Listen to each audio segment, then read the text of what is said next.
Welcome to the Be Well at Usask podcast with me, Peter Headley. In each episode, members of the Usask and wider community will join me to share ideas and provide guidance on all aspects of being well. And we'll be highlighting campus initiatives and resources designed to engage and support you. In these challenging times, we hope the ideas and information we share will help. In this episode, I'm going to be talking to Ken MacLeod, who's a therapist providing care at the Student Wellness Centre. We're going to be exploring the value of reconnecting with nature for greater health and well-being. Well, welcome to the podcast, Ken. Thanks for joining me. It's good to be here. Good to see you again, Peter. So can you start off telling me a little about your background and your role at the Student Wellness Centre? Sure. But my role at the Student Wellness Centre is one of being a therapist. I'm a therapist for individual and couple work. As part of a larger team of social workers and psychologists and others who are doing those practices. I also, in the last few years, have been doing a number of workshops that have been exploring that idea of the value of reconnecting with nature for health and well-being. So my background then sort of brought me to those understandings and trying to incorporate them in my practice. I usually describe myself as coming from the sea. So I'm originally from Nova Scotia and grew up by the sea. My studies have been in English literature for my undergrad. And then through travels and some life experiences, I re-engaged with studies and completed a master's in theological studies, which focused primarily on social justice and the idea of men's violence as a social justice issue. So from that work and background, I ended up working as a men's counselor with programs addressing the issue of men's violence against women. So that was in Nova Scotia, and trying to move west because my partner's from the prairies. I was a registered social worker in Nova Scotia, but that wasn't transferable. So I sort of retrained in my accreditation basis through the American and Canadian Association of Marriage and Family Therapy. And that allowed me to really focus studies there on the modality of narrative therapy, which incorporates the idea of story into the therapeutic context as a way of understanding people's lives as multi-storied. And that also allowed me to bring in conversations of social justice into the therapeutic context of the impact of problems on people's lives. Along with that, though, I was strongly influenced by my partner's work. She's an environmental ethicist and grew up on the prairies, a really tie and connection to the land and ethic of the land. And she was challenging me on a number of things in terms of the idea of bringing our story of a relationship with the earth and the land and nature into that context. I was beginning to sort of understand myself that I was quite disconnected from that realization or even understanding. And I often tell the story with my students and others that in one time visiting her farm, we were cooking supper and she asked me to go pick some peas in the garden. So I went out and then it came right back in and said, what does a pea look like? And that always stood out to me because all of a sudden I realized I have no idea what a pea looks like in nature. I grew up with frozen peas and meat and potatoes from my father's influence. And I began to understand I had a disconnect with the land, with where my food came from. And I began to really explore that and also try to think about how I could bring that understanding of disconnect into a therapeutic context and bring story, social justice, and connection with nature as really important elements into therapeutic conversations. And so when you and I first met in our first conversations about 4 years ago, I became aware of your interest and passion in what you described to me as eco-psychology. Can you explain for listeners what that term actually means? And so when you say eco-narrative practices, what you mean by that? Yes, I'll try to distinguish the two. So eco-psychology is really an umbrella term for a larger field of study and engagement with the world. One of the prominent writers and practitioners in the field, Linda Bazell, would describe it as doing therapy and community work as if the whole earth mattered. She would see the eco-psychology itself as that study of the relationship between the human psyche, body, mind, and soul and spirit, and the rest of nature. And so ecotherapy, or the practices under that umbrella, which I would include my own crafts of eco-narrative practices, would be the applied clinical way of doing eco-psychology. So it's really, eco-psychology provides a theoretical, a cultural, a critical foundation for ecotherapeutic practices. And when you and I met, I was studying in a year-long intensive course on eco-psychology with Andy Fisher, who wrote the book Radical Eco-Psychology, Psychology in the Service of Life. And so he would expand that understanding of eco-psychology as really a way of overcoming our alienation from nature, of overcoming that modern dualism that I would see us all living in, that disconnects the human mind from nature and disconnects our body from nature. And so that was sort of my experience, when I went to pick the peas, or another understandings of a real disconnect. So for Andy and his ideas around eco-psychology, it would be almost a protest to the deadening of our modern world, a stance against that which disconnects us, and really a stance for nature, for life. So it's really a matter of not just the human-nature relationship, but about experiencing being nature. And so my eco-narrative practices then would be a way of exploring those ideas and understandings, and working with students that might come into my office with a sense of disconnect, whether because of problems they're experiencing or a deeper disconnect with nature and the land itself. And so, if I'm understanding correctly, is this sort of associated with the increased urbanization of the world and increased use of technology, that we're simply not connected with the things that make us healthy? Not connected, not even aware. That's why I do tell that story of the pea, is just our broader awareness, and not just modern urban culture. This has been going on for centuries, of the way we've structured and emphasized sort of humanistic or humanal-centric viewpoint and relation with the world, seeing the earth as a resource for us rather than our intricate engagement and seeing ourselves as part of the larger world. So these are ideas and practices that many indigenous cultures around the world have lived in and grown and taught and experienced. And I think modern Western civilization has been really disconnected from that notion, that lived experience of that. And it's been re-emphasized and strengthened by modern culture now, and technology now, and social media. It's just heightened. And I often think that when we talk about wellness nowadays, a lot of what we're actually referring to is indeed, as you say, indigenous ways of thinking and knowing. We're moving away from what we would call the sort of the science and technology into actually ways of living that keep us healthy and in balance. And I'm thinking particularly with the medicine wheel, the balance there. So you've talked about the relevance of bringing nature into the therapeutic conversation. Can you tell me more, maybe in this time of COVID-19, what that might look like, and why intentional nature connection might even be more important now for our health and well-being? Yes. I'm going to come back to some beautiful quotes that really have stood out for me in my reading and study of this.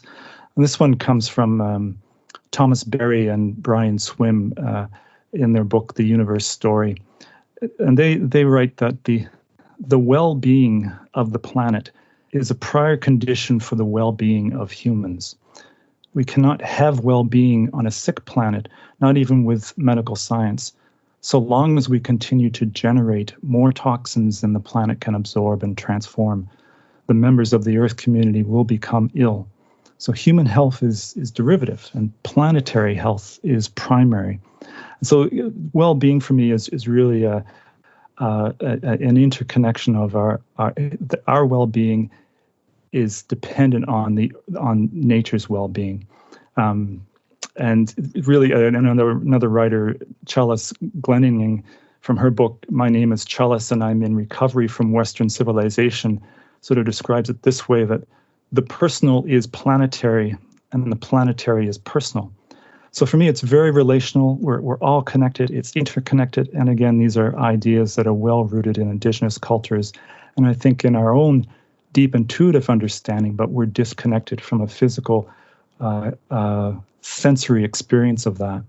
I was thinking of something as you were saying that. I saw a message recently where someone had posted that the climate crisis should have the same PR person as the coronavirus. Definitely. This is a test run for what's just ahead with the direct impact of climate crisis. I mean, we're already experiencing that, but I think what we're experiencing in terms of how we have to shut down, change, rethink, and how we're experiencing the COVID crisis is, a training for what's ahead in the very near future, or currently. I think COVID-19 really has forced us to disconnect from that which has meaning to us. Our work, our relationships, our community. And in that disconnect, it's heightened the importance of those relationships. But I think it's also brought to the forefront how disconnected we are from nature, how the many of our systems and structures of modern life and society really have contributed to that disconnect, creating and perpetuating the climate crisis, and therefore how important it is for our reconnection with the earth within a very intentional way, the nature that sustains us. And I think it's then the invitation is there from nature just outside our door to reconnect, to teach us, to tell us what's missing and how to do it. And we have a great opportunity during this COVID-19 pandemic to relearn that value and engage with it in a deeper way and with responsibility. What do you feel when you see these images being posted at the moment? I remember seeing images of the water in Venice being cleaned for the first time in almost generations, and natural life returning. How do you feel when you see that, and what are your hopes for what that might look like afterwards? Well, I think they are signs of hope, or reminding us or helping us remember of what the world was, is, could be, and perhaps gives us that opportunity to fall back in love with the earth. These are ideas from Thich Nhat Hanh and Joanna Macy, that this idea that when we fall in love with the earth, we'll have and take more responsibility to it. So in our seeing what's out there in the silence of the urban center with no cars and busyness, we get to hear the birds again. We get to feel the wind, see the clarity of the water, see the sky above the cities, and remember and re-engage with that, and hopefully take responsibility and design systems and structures and communities that live this alternative way of knowing our place in the world in relation to nature and all. And I'm just thinking of even simple things such as families going out together for walks. And I know this is sort of something that's sort of hugely important to you. And in the last couple of years, you've been running a wellness and nature workshop for students at the university. Can you tell me a bit about those and what are you thinking about sort of going forward to the fall, especially how people can get involved and participate? Yes, in the last couple of years, I've had good fortune to be able to take these ideas when working with individually with students into a larger community or workshop idea to the larger campus. So what I've designed and created over the last couple of years was a workshop model, which I entitled Wellness and Nature, I think Naturally Connected, I think is what I called it. And it involved sort of an hour of indoors of sharing stories of disconnect and reconnection and people's love of nature and introducing some of the ideas we've been talking about today. And then bringing the students for walks along the Meewasin Trail just beside the University of Saskatchewan along the river there, and having more an experiential and intentional sensory understanding of those ideas through being in nature. So I did a series of exercises following themes such as gratitude and healing and understanding disconnect and ways to reconnect along the river outdoors. This coming fall, I hope to sort of expand upon that and hold it completely outdoors. This was a challenge from one of the students that, why not do this all outdoors? So I think I'll explore that. I have an opportunity to do some more professional training in the next couple of weeks in a program called Force Therapy, which is sort of a research-based framework that's supporting healing and wellness through immersion in nature and in forests and natural environments. It was inspired by the Japanese practice, and I'm going to mispronounce this, but practice of Shirin-yoku, and it translates to forest bathing. I think people might have heard that. So it's really a framework to have that more intentional, experiential, sensory reconnection with nature by taking people for walks and going through a series of exercises and practices to understand that value and importance to nature reconnection. So my hope then is to run some variation of those after my training this fall, and it all depends on how COVID-19, how that plays out, of what we might be able to do on campus. Hopefully I might be able to do some in-person social distancing walks along the riverbanks. And if not, part of the training and program, I'll be creating some virtual walks and help people perhaps take those exercises and try them out themselves in their own backyard or their own walks, and do it that way. So we'll see. Hopefully we'll be able to do some of that or variations of a theme of those ideas this fall.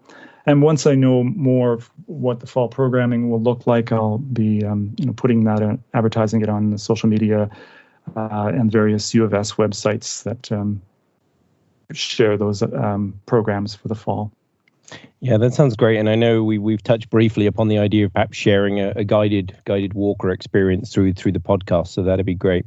And I know a lot of what you're talking about, if people are curious about finding out more, we're going to post some links in the podcast details so they can find out a little bit more of, if they're curious, from what you're saying. So do you have any final thoughts and ideas or practices to pass on to listeners who might be thinking, well, this sounds really interesting, but what do I do in practice? How do I more intentionally connect with nature to improve my health and well-being? And what are your thoughts on that? Well, I'm really glad for that question, because I think this is what we can do. People can do many things right now while they're isolated. And one of the main ones that I share with my students and would encourage anyone listening to begin to incorporate and practice in their own lives is this a simple thing or a simple practice called the sit spot. And I teach this with my students in individual sessions and in the group work. And a sit spot is really just finding a place in nature, a spot that you feel comfortable and safe in, and simply going there on a regular basis and sitting, sitting for 15, 20 minutes and just noting, just observing. When you sit in nature in that way and get to know one location, you get to know so much more. You get to see the changes through that time, through the days, through the weeks, through the seasons, through the times of the day. You get a relationship with that space. And the outside teaches and helps change the inside. In my own practice of a sit spot, I simply do it out in my back deck. When I open my garden door, it makes a big creak and a sound. I step onto my wooden deck, and that sends a sound wave across the backyard. And so nature sort of runs away. The birds fly away. The neighborhood cats run away. But when I sit there, in about 20 minutes, nature will settle. It will come back to its baseline. And so will I. And that's what nature does. And we are nature. So it teaches us and helps us come to a place of calm, a place of reflection, and engage and watch and learn from that relationship and from what's all around you. So this is so very easy to do and really important to just develop that as a practice. And when you develop that as a practice, it sets the tone for the rest of the day. It heightens your own sense of your senses through smell, sight, sound, hearing, touch, and you can engage in that multiple layer rather than being locked in our headspace. And that's where problems often hold people, is in that mind space and headspace. So my intention with nature connection and with sit spots in particular is to integrate the mind state with the sensory state of the body in relation to nature. So a sit spot is a beautiful practice to do on a regular basis to engage and improve your relationship with nature and your relationship with yourself. Yeah, I really like that. I was talking to Dr. Anita Chakravarti in a previous episode, and we were talking about mindfulness, and I think this is exactly what you're referring to, and with this state of mind of letting go of the past and letting go of the anxiety about the future, and certainly right now. And even for those people who are a little skeptical about mindfulness and mindful meditation, I think I hear you just saying, actually, just be still and be present. Yes. John Young, who I've studied with, who's a sort of a mentor in the field of nature connection, wrote the book Coyote's Guide to Nature Connection. He would describe sit spots and what we've been talking about really as a form of yes, mindfulness, but bodyfulness. It's a full sensory integration. Mindfulness is a beautiful practice of going inward and being fully present and aware of this moment. And sit spots and bodyfulness is a fuller sensory experience of that, and a way to train and increase one's capacity and ability to do that in any given moment. So I think I know what the answer to this next question is going to be, but I'm asking all guests to share one thing they're doing to be well right now, perhaps something that brings them joy or a sense of connection. I'm assuming your answer is not going to be binge watching movies on Netflix. Well, we'd have to edit that part out, but it's a piece of it. But no, my answer, it would be the sit spot. It would be that intentional engagement with nature. Being outdoors, reading indoors and outdoors. I'm looking forward to the summer coming and getting back on the water and sailing. But sit spots and intentional engagement with nature would be how I do it now. When I go to bed at night, I get excited because I'm looking forward to my sit spot in the morning. I do my sit spot at sunrise when there's that exchange of life between the morning and the dawn. And it's just such an exciting way to begin the day. Yeah, I love it. That sounds great. Well, is there a final thought that you'd want to leave listeners with, not necessarily about your work, but perhaps in general about the situation we find ourselves in? Yeah, I was thinking about that question, and what I'd like to leave you with is perhaps a poem. This is a beautiful poem, a favorite poem of mine by Mary Oliver called Wild Geese. And for me, it sort of encapsulates what we've been talking about, the importance of intentional nature connection, and particularly that during this time of a pandemic, during this time of disconnection on a larger scale. I think this captures the importance of being still and of being a part of everything.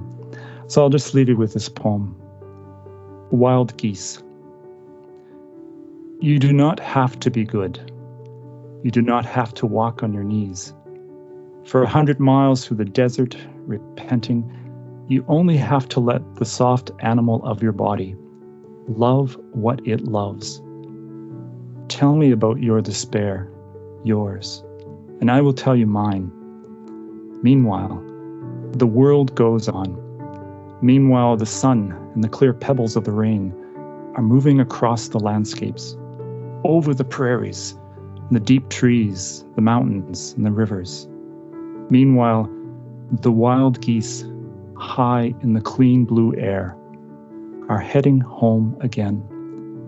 Whoever you are, no matter how lonely, the world offers itself to your imagination, calls to you like the wild geese, harsh and exciting, over and over, announcing your place in the family of things.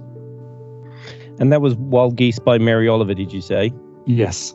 I know some people want to look that up. That was lovely. Well, Ken, thank you so much for the work that you do in supporting students, and thank you for taking the time to talk with me. You're most welcome, Peter. It's been a pleasure. Thanks for listening to the Be Well at Usask podcast with me, Peter Headley, and thanks again to Ken for joining me and sharing. Students can connect with Ken and the rest of the Student Wellness Centre team through the contact details and links in the down bar. You can also find links to some of what Ken discussed in the episode. Please check in again for further episodes and more content relating to being well. Please subscribe and share this podcast. You can find us on multiple platforms, including YouTube, Spotify, and Apple Podcasts. We'd also love to hear from you, so please post comments and questions and we'll look to include them in future episodes. Also, if there's someone you'd like to see as a guest, a topic you'd like us to cover, or even a reaction to an episode you want to share, please write to us at bewell.podcast@usask.ca. In the next episode, I'm going to be talking to Jonathan Winston, who's the Vice President of ComPsych, which is the University of Saskatchewan partner delivering the Guidance Resources Employee and Family Assistance Program. Jonathan and I are going to be talking about what services are available through the EFAP program, especially those supports that people may not be aware they have access to. So until next time, stay safe and be well.